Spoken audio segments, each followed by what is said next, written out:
Here again Hello. with all of you. Live sessions every Thursday at 2 p.m.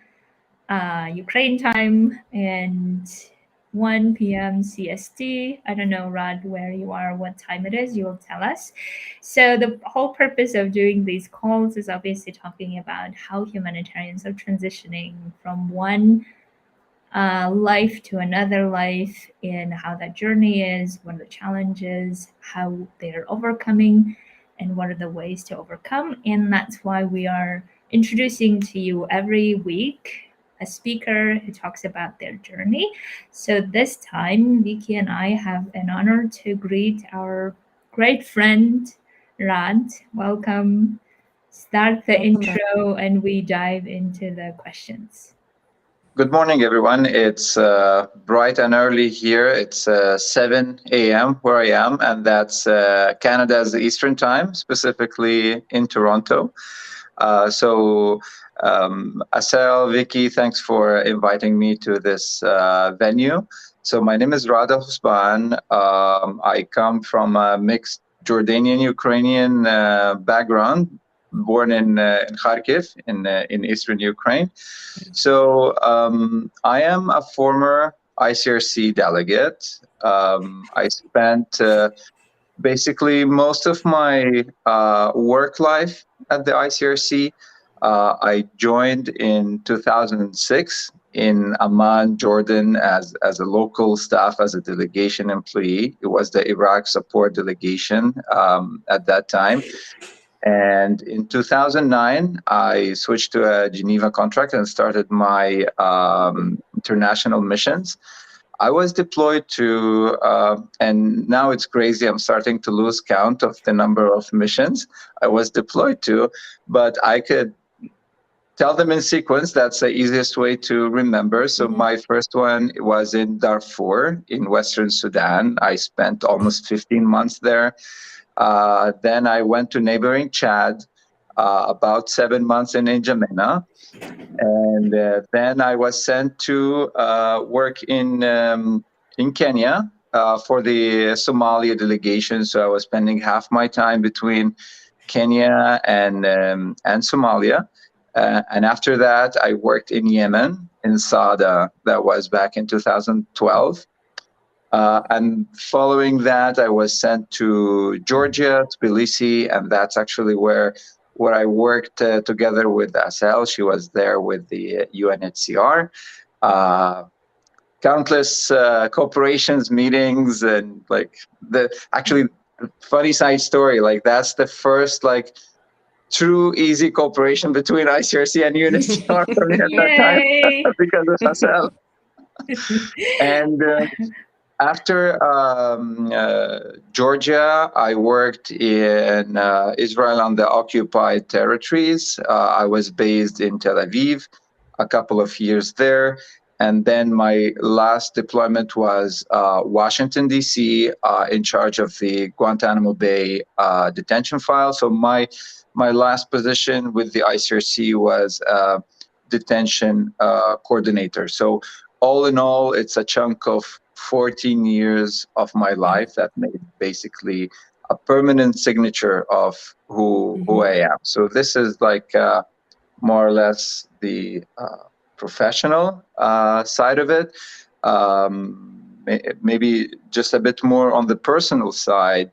I'm married. I have 2 children. My youngest is 6-year-old Natalia. The older child, Victoria, she's 8 years old, and my wife, Alessia, she was with me, following me on my mission since my deployment in Kenya. So she followed me for 3 missions in Kenya, in Georgia, Israel and the occupied territories, and the U.S. 4 missions. So more or less, just over 7 years, she was following me on these missions. So this is more on the personal side. Maybe good to clarify.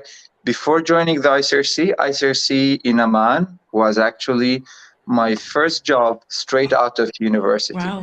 I I graduated with a computer science degree. That it's crazy when I remember that this was in 2006, and that was basically March, and in June I started to work with the ICRC.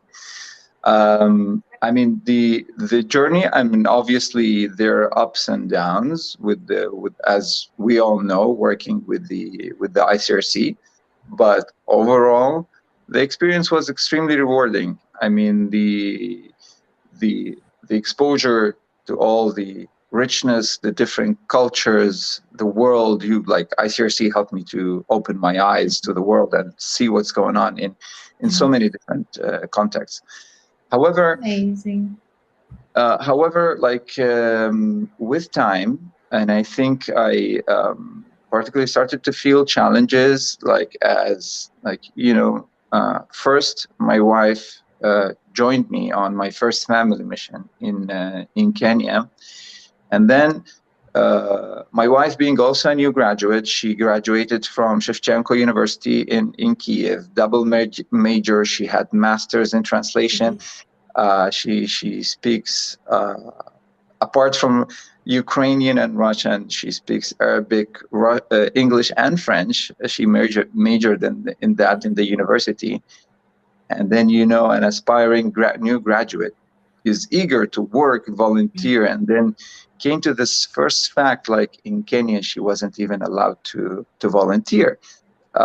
She couldn't even work because it was so extremely difficult to get a work permit for her. So it was this first shock, like actually you cannot do what you really want, and you have to start sacrificing your career for your spouse.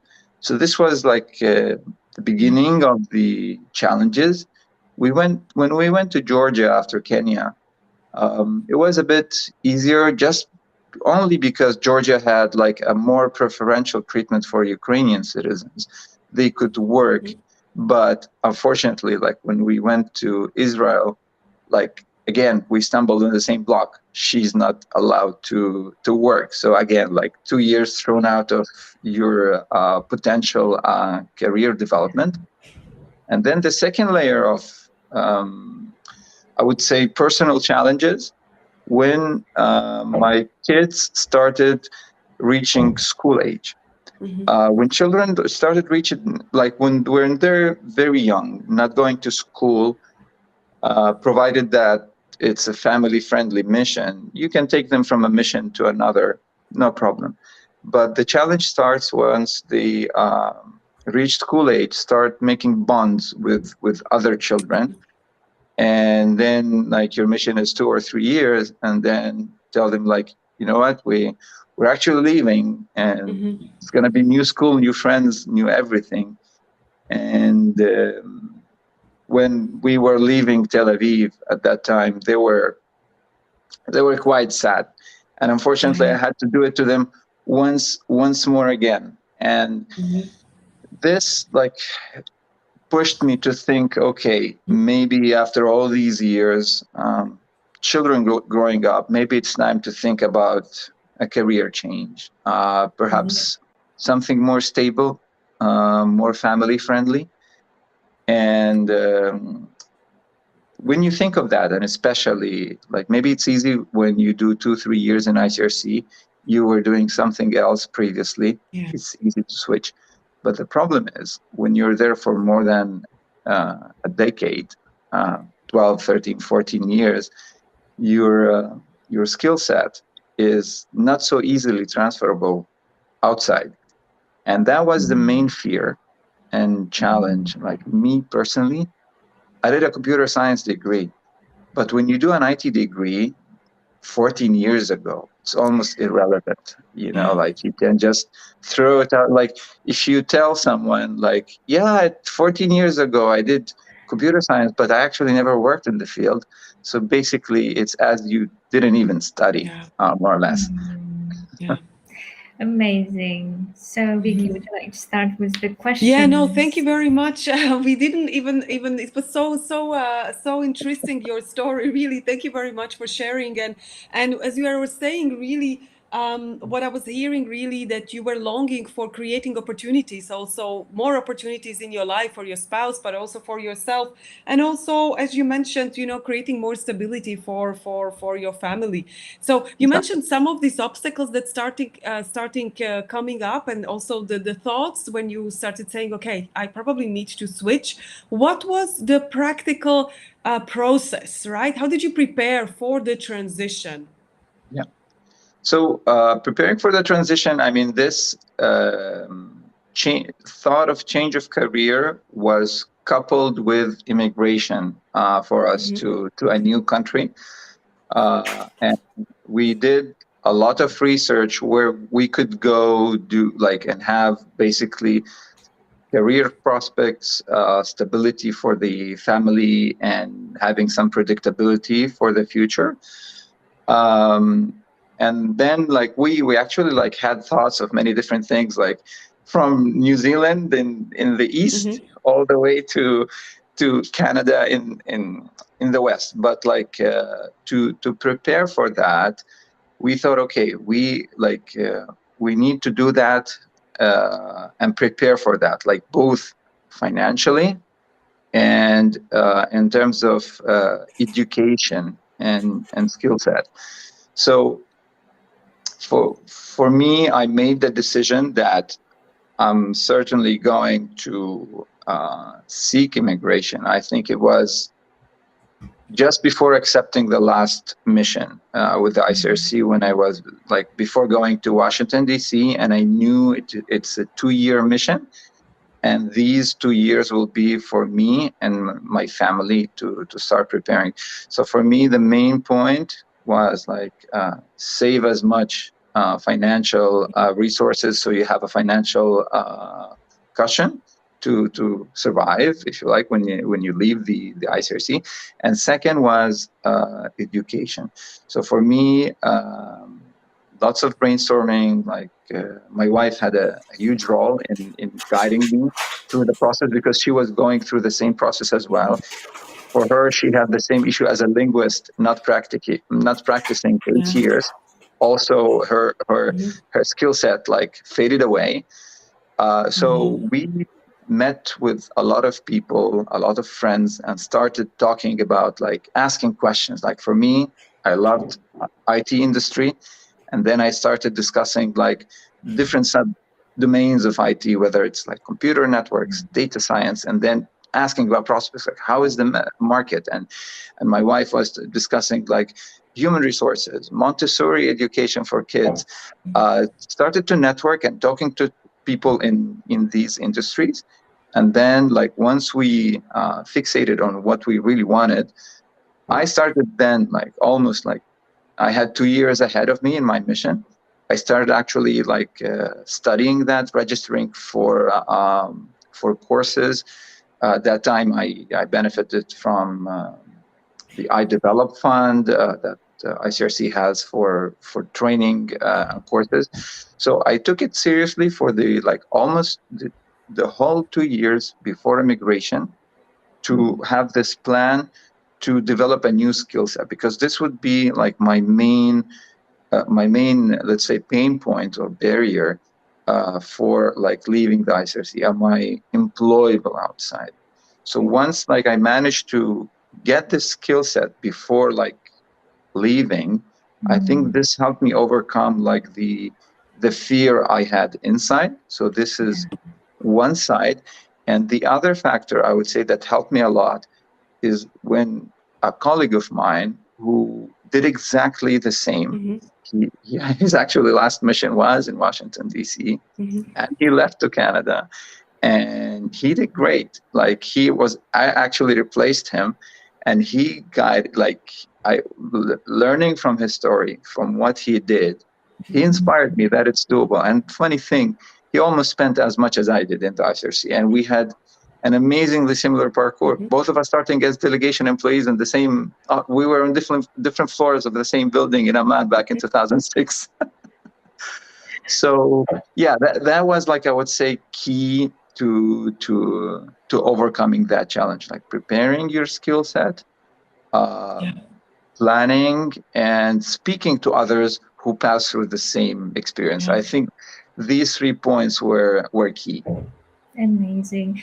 The other thing, Rad, I think that people want to know is the fear factor that you talked about. And I think, we often have this belief that we should go through this journey without fearing anything, without having any doubts, without just, smoothly going from one to another, which obviously we know it doesn't work that way. But I think that the specific question that maybe you could address is, how was that part? And you already talked about how you talked to other colleagues. I think that was amazing. But also, in the end of the day, what it requires of us is to trusting yourself, right? So trusting that you can go through it even if you have the fear. And that probably is even more challenging when you have, a spouse, when you have two children. How was that, and how did you manage that within the family? Maybe that could also be interesting to talk about. So, I mean, to say that I transitioned without worry and fear, that would be inaccurate. I had worries inside me. Maybe it will not work out. We will all be disappointed. I will stay jobless. Nobody will employ me. And honestly, like inside, I thought, okay, I mean, I went into this unpaid leave in the beginning, and for me, like, we all need our plan B, right? Like, Yeah. things could fail. We have to recognize that they could not work, and we had this thought, like, okay, when we finish our studies, if we see that it's completely not working out for anyone, we shift back and go Yeah. back to what we were doing in the past. But like for me, in our example, like within the first like 6 7 months, I realized that things are actually going well, and I actually resigned after like less than 6 months of my unpaid leave. Like when I saw like how my spouse is settled, how my kids are settling and are adapting, and like we liked like the new environment, I made that decision. But yeah, there was this element of uncertainty, fear in the beginning, but I would say it it fades away with Yeah. time. Like in the beginning, it will be a peak, but then it will slowly go away. But it's definitely there in the beginning. Exactly. And maybe the something for listeners to think about is that it might be also good to have some sort of indicators of how things are working or not working. Like Rod was beautifully saying, right? When you see your spouse settling in, when your children settling in, maybe that's an indication for you that it's working.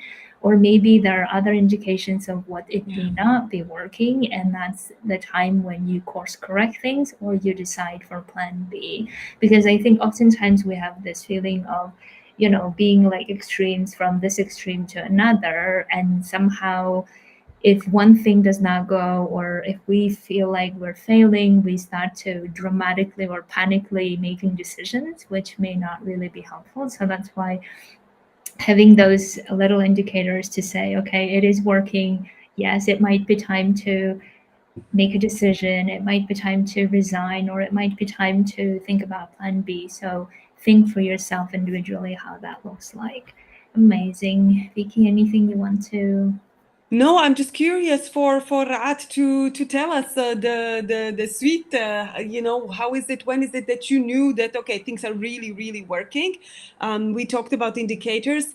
Now, what is it? How is it with the work? Like I remember from having talked to you that, of course, that things have developed in a very positive way. It would be good to hear a little bit more, and in particular, that you mentioned several times how important it is to exchange with people, to get to know, to talk about the industry you're going into, but also talk to peers. And I think this is one of the moments that we hear so much from the transitioning humanitarians, that it's a lonely journey. It's a lonely journey, and it's important to exchange and look for people who are going through the same. Tell us a little bit about that.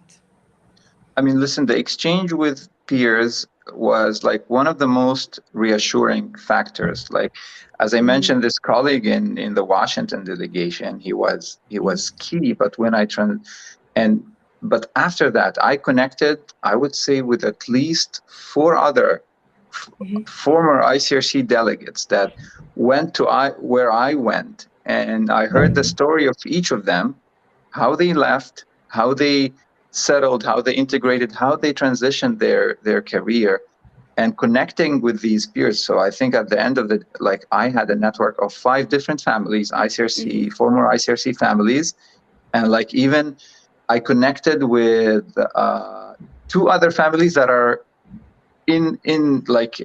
they're preparing in transition to, like, this is their last mission, and they're all going to head to the same destination. It's not like I'm creating a mafia to pull everyone from ICRC to Canada, but I sense something. but this was like a great support network we had. What even helped me, like during I took a vacation during my mission and actually went and visited them. Then as a tourist, like to sit with them, get a feel of where they are, and have this hands-on experience. And I think it helped a lot. And so this is answering one part of the question. And maybe one thing I like to highlight is this indicators, these indicators of how things are going.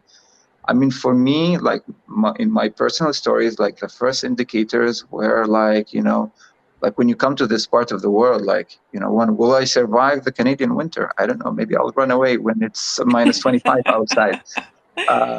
And then it's been 14 years since I graduated. Can I survive a master's degree, a full-time student? Can I do that? Can I pass exams? Can I still, do linear algebra? I don't know. And then it was a big worry for me, and I had some crazy amounts of stress, before my first final exams, and I thought I will fail. I was I even was talking, luckily my school, they had counseling services for students, and I told them I have the anxiety through the roof. I think I will fail everything. I'm too old, to study, to go back to exams, and luckily all this, I don't want to brag, but I was a straight A student. My GPA was amazing. 4.2. I graduated with honors, with a master's degree in data science. So things went well. But yeah, the fears So were. you are never too old, is the story you're telling. Yeah, exactly. Even if you finished school 15, 20 years ago, finished university, you can still do it. It's absolutely doable. And there are people that are doing these second degree or career changes at any time in their age. And now, at least in this part of the world, it's a common trend. People actually do 20 years in one job, they go back to college, learn completely something new. There are these accelerated 1-year degrees. You actually study technically for 9 months, and off you go to a completely new industry. And Rad, one of the things that I think a human brain is very interesting that I find is that somehow when we're in the new field, we feel like we don't have anything to rely on. And as if we're starting something from fresh, as if we don't know anything about it, or as if we don't have skills. But that's not the case, right? We've worked so many years, we know how to learn things, we have done all of those things. So obviously, those experiences will help us get through the new experience as well. So therefore, even if you're new in the university, if you are new in the new work area, you always have the skills to learn new things. So don't get into this mode of, oh, I'm too old or I'm too whatever the story, which may not be helpful. But thankfully, Rod has done it well. So tell us the new life. Now is the story where it gets happily ever after. So the good story, I survived 2 winters in Canada. This is the first Okay. achievement. I actually, like 10 days ago, I submitted my resignation from my current job, and I'm moving Okay. to a second job. So after graduating, and I graduated in September last year. So even before, 2 months before graduating, I got my full-time employment in like a large fintech company in Canada, a payment in the payment industry. I spent an amazing year, and I think it's important to share this point. There was this other fear before my first full-time job. I thought like, this corporate world will be so cruel. I will not survive. People will be emotionless. Like after, like, the warm, cozy relationship with ICRC colleagues. And then actually, I was proven wrong. Actually, like there are amazing people everywhere. Like even in the corporate world, this was like I spent almost a year. Amazing colleagues, amazing team. But again, there is a luck factor, right? It could be the other way around. And they made me feel like so welcome, that as if I'm working there for a decade or more. So amazing year in this company. And luckily, I got like a better opportunity at a startup, at a smaller company in the same industry, in the data industry with which I'm working. And I'm actually starting with them at the end of the month. I have 10 days left. And Congratulations. thank you. And the current company. And I already met with a new team, my future colleagues. Sounds like it will be amazing. And it's people that I network through other acquaintances before. And so it's like already like transitioning into the second job. And this is my part, but like even more importantly, like my spouse, my wife, Alessia, I mean, because when she was trailing me, like she had these challenges. Actually, she was a full-time student in parallel with me. She finished a postgraduate degree in human resource management. She got her first job straight out of college. She spent 10 months in her first job. She switched to a much better offer in March, like just 2 months ago. And yesterday, she just passed like an important exam, Certified Human Resource Professional, CHRP. She was studying so hard, like for a few months, and it's going so well for her. Like we are both now like working full time. Children like formed so many like bonds in their like school. They go to a French immersion school. They study actually like in French, and then there's like half of the day is in French, the other half of the day is in English, and we're doing well. Like the only thing like I'm missing, but I also miss that during the ICRC, that we don't have family and relatives with us in this country. But it was the same as with the ICRC. But hopefully there are things in the pipeline to solve that problem. Yay! Amazing. So maybe the wrap up our session today, Ron, any specific advice to people who are, listening to your story and thinking, okay, first I need to get in touch with Ron, probably what they're thinking. And the second is, what can I do next, right? So I am in this job. I've been there for however many years, and now I'm thinking about it. I'm scared. I have a lot of questions. What do you think the next best step they could do? What would you So say? to sum up, like one of the most important steps is planning and trying to overcome your fears. You will most likely succeed. You will not fail, but even if you fail, that's not the end of the world. You could like always have a plan B and C and D. This is very important.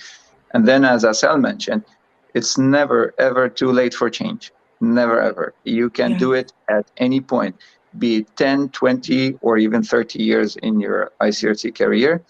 Or like any other humanitarian organization.